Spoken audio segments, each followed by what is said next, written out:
आई यह कहानी 35 साल पुरानी एक खामोश चीख की कहानी है जो अब जाकर सुनाई दी है। वटवा के कुतुबनगर इलाके में एक साधारण सा घर, जिसके सामने बना एक गड्ढा जिसे स्थानीय लोग खारकुआ कहते थे।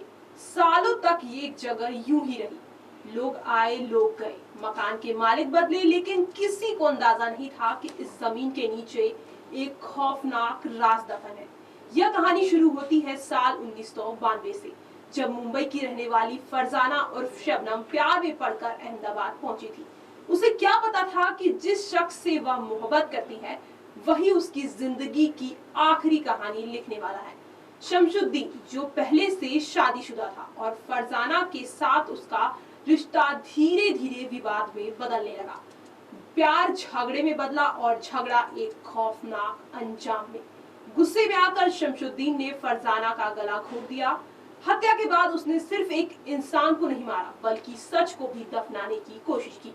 फरजाना के शव को घर के बाहर बने गहरे गड्ढे में फेंक दिया गया और उसके ऊपर समय की परतें चढ़ती गई। साल दर साल बीतते गए, 10 साल, 20 साल, 30 साल, लेकिन कहते हैं ना, कुछ कहानियां खत्म नहीं होती, वो बस इंतजार करती हैं सामने आने का।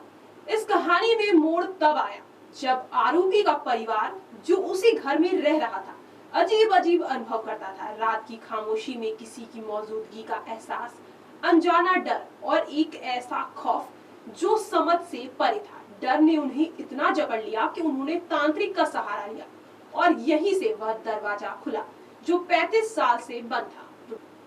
तांत्रिक विधि के दौरान सामने आई कुछ बातों ने परिवार को हिला कर रख दिया और उन्होंने यह जानकारी पुलिस तक को पहुंचाई। सूचना मिलते ही क्राइम ब्रांच हरकत में आई। मौके पर टीम पहुंची और जेसीबी से खुदाई शुरू हुई। हर फावड़े के साथ जमीन जैसे अपनी खामोशी तोड़ रही थी। और फिर वह पल आया जब मिट्टी के नीचे से इंसानी हड्डियां नजर आई, बाल और एक अंगूठी, जो इस बात की गवाही दे रही थी कि यह सिर्फ मिट्टी नहीं बल्कि एक कहानी दबी हुई है। बरामद अवशेषों को तुरंत फॉरेंसिक जांच के लिए भेज दिया गया।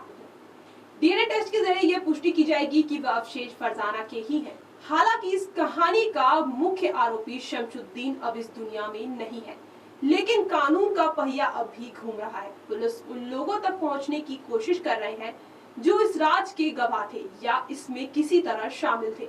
स्थानीय लोगों के लिए यह सिर्फ एक खबर नहीं बल्कि एक सिहरन है, एक ऐसा सच जो सालों तक उनके बीच था लेकिन नजरों से छुपा हुआ।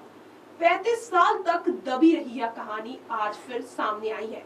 यह सिर्फ एक हत्या नहीं बल्कि यह याद दिलाती है कि सच कभी मरता नहीं। कानून और कुदरत दोनों के अपने तरीके होते हैं सच को सामने लाने के। आज के लिए इतना ही, बने रहिए हमारे साथ। नमस्कार।